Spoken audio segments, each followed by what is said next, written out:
morning, brethren, and welcome to our bi-weekly program entitled The Word in a Glimpse, which is broadcast live on Facebook every Monday and every Wednesday at 8 a.m. West Africa time, which is 7 a.m. GMT.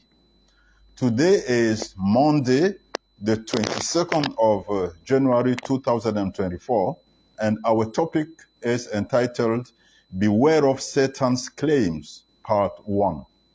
Beware of Satan's Claims, Part 1. Let's read in the book of Luke, chapter 22. Luke, chapter 22, verses 31 and 32. Luke 22, verses 31 and 32. Let's read. And the Lord said, Simon, Simon, indeed Satan has asked for you that he may sift you as wheat. But I have prayed for you that your faith should not fail.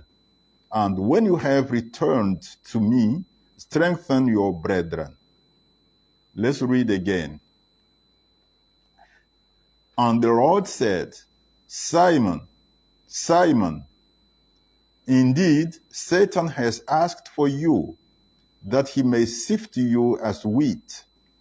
But I have prayed for you that your faith should not fail. And when you have returned to me, strengthen your brethren. You see, this is a very scaring matter. You see, Jesus himself telling Peter that Satan has asked for Peter, for Simon, that he may sift Simon as wheat. So Satan pushed claim on the life of Simon, on the person of Simon. He claimed for Simon. He demanded, as it is written in other versions, he demanded for Simon. You see, Satan has never conceded his defeat of mankind. When God created man and put man in the Garden of Eden, by that time, Satan had already been cast out of heaven by God. So Satan had already lost his once privileged position at God's side. And when Satan was already cast down on earth, when he was on earth, he witnessed the creation of man. He saw how God made man in his own image, according to his own likeness, in the image of God, on the own likeness of God. So Satan knew that he himself, Satan, wasn't made in the image of God. Nor was he made according to the likeness of God. That one, Satan knew it very well. Satan was an angel, made as any other angel, even though at the time that he was in heaven, he was a chief angel, the leader of angels. And when he was sent out of heaven, he went with about 1/3 of the angels who now are demons. Of course, when he was at God's side in heaven, he was not Satan yet. He was just Lucifer, a chief angel. And the fallen angels were not yet demons. They were just angels. It's after their fall that they became respectively Satan and demons. So Satan is a chief demon, but that's another matter. So now then, when God cast Satan out of heaven, he threw Satan down on the earth. Thus, when God created man, Satan witnessed all the steps of the creation of man. First of all, Satan heard God say, let's make man in our own image, according to our likeness. So God said it, and Satan heard it. You know, as long as you have not yet said anything, Satan doesn't know what is in your mind. But when you say it, he can hear it. Or his agent can hear it and report to him. So when God said, let's make man in our image, according to our likeness, Satan heard it. But Satan didn't know exactly what that new creation called man actually was. So out of curiosity, he decided to watch God at work. Maybe he hid somewhere looking at what God was doing. But anyway, he looked and he saw. What did he exactly see? He saw God taking a handful of dust from the ground and carving it, giving it the form of a man as we currently know. The form of a man that we currently know. That's the form that God gave to that handful of dust that he picked from the ground. Then Satan saw God breathing into the carved creature his own breath. So God breathed his own breath into that creature that he has made. So he breathed in man the breath of life. And the carved creature began to move. It began to talk. It began to walk. All that Satan saw it. So Satan was shocked. You see, when God created him, when God created Satan, God didn't take that time to design Satan. But now he took the time to design man before he made man. And not only did God take time to design and carve man, but he also made man in his own image. He made man according to his own likeness. And moreover, God breathed his own breath into man. Thus, man was alive because of God's own breath. This shocked Satan.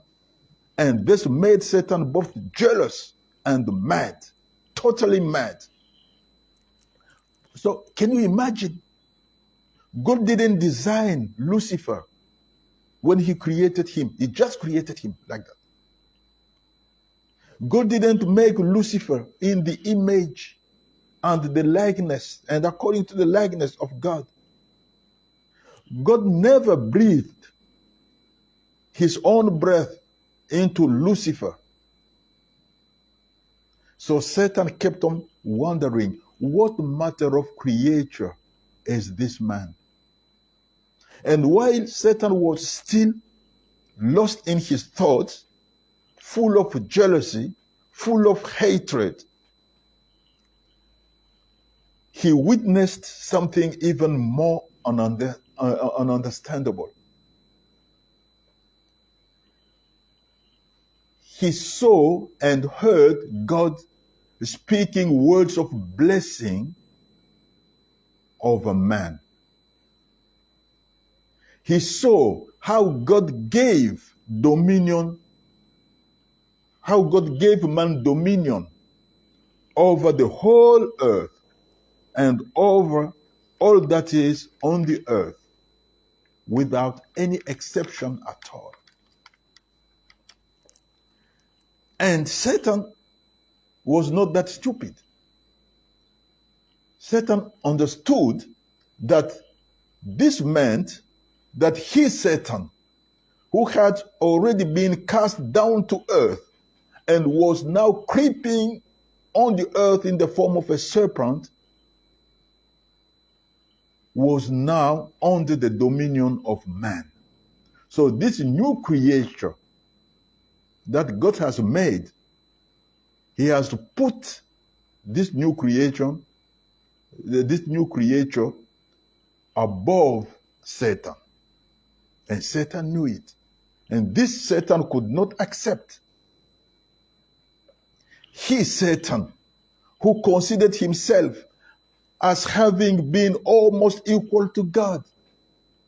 Because that is what he was thinking when he was in heaven. He thought that he was almost equal to God. That is why he wanted to put his own throne, to have a throne that he will put above the throne of God, to be more than God, to be above God. He who had even attempted to overthrow God from his own throne and take his place, take the place of God on the throne of God. This Satan, who has decided to reign on the earth, because when God cast him down to earth, he said, okay, now that God is reigning in heaven, let me reign on earth. Even though by that time on earth there were only plants and animals. So he wanted to reign on earth. So this Satan, who has decided to reign on the earth as God was reigning in heaven, this Satan was being subdued to man. This Satan understood it immediately.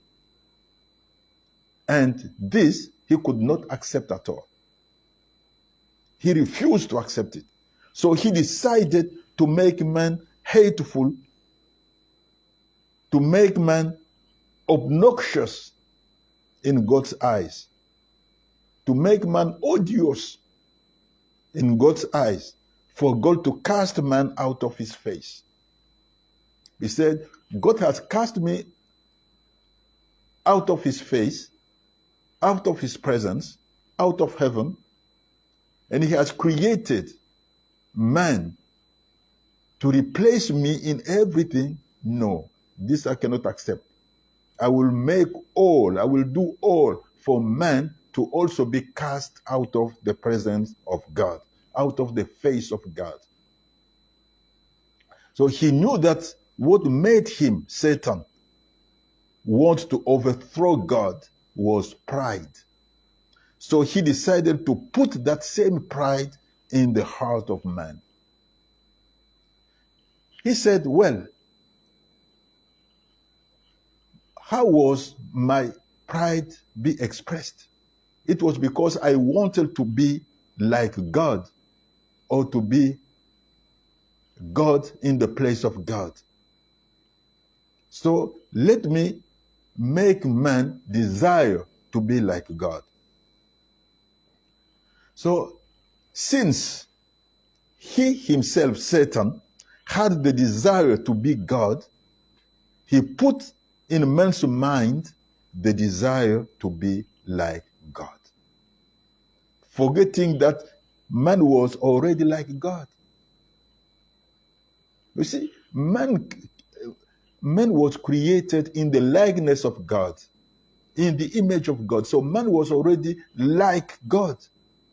But Satan decided to put in man's mind the desire to be like God, which means the desire to become God. Because Satan knew that as soon as that desire is in the heart of man, man will do things that God forbids him to do. and that God forbade him to do. So Satan cunningly told man, if you eat of the tree of the knowledge of good and evil, you will not die.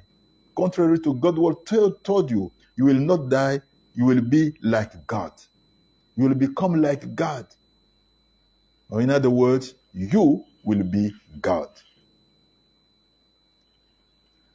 Normally, man would have said, look, you serpent, or you Satan, I am already like God. So I don't need to become like God because I am already like God. Yet, instead, man heeded the lie of the devil and he sinned against God. So pride entered man's heart, and that pride made him disobey God, made him sin against God. But now, something different happened. Something even more ununderstandable than the first ones happened. While Satan was expecting God to cast man out of his face, God instead provided man with the means to regain his place and relationship with God. You see, when man noticed that he has sinned, he himself hid from God. So he himself broke the relationship that was between him and God. So that relationship was broken. So automatically, he was leaving the presence of God, the face of God. And God normally would have cast him out of his face forever, as he did with Satan.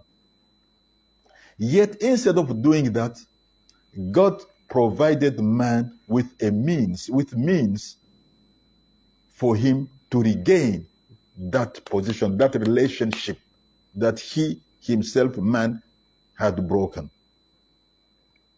You see, when Satan sinned against God, God didn't provide Satan with any means to regain his place, his relationship with God, to regain his position at God's side. So Satan had lost his position forever. He had lost his place forever. He has lost the privileged relationship that he had with God forever. So God had no love at all for Satan. But now, God was showing much love toward man. So God has much love for man. And this fact made Satan even more jealous and hateful against man. So Satan considers that since he had cunningly succeeded in seducing man in the Garden of Eden, man now belongs to him. In the same way as the fallen angels who have become demons belong to him, he considered man also belonging to him because man has heeded his voice. He has heeded his will. He has done his will and not the will of God. Just as the fallen angels have done the will of Satan and not the will of God. So he considered that man belonged to him, and Satan, considers that he has to make to make certain that man never fellowship again with God at all. He wanted that link that was broken to remain broken. This is what Satan considered at that time and what he still continues to consider now. This is why he claimed Peter, because he considered that Peter, being a man, belonged to him and not to God. Which is not true, of course. We'll talk about it maybe on Wednesday if God wills. So, dear brethren, we're going to stop here for now and continue with the same topic on Wednesday, the 24th of January. Meanwhile, God bless you abundantly beyond all your expectations and have a very wonderful week.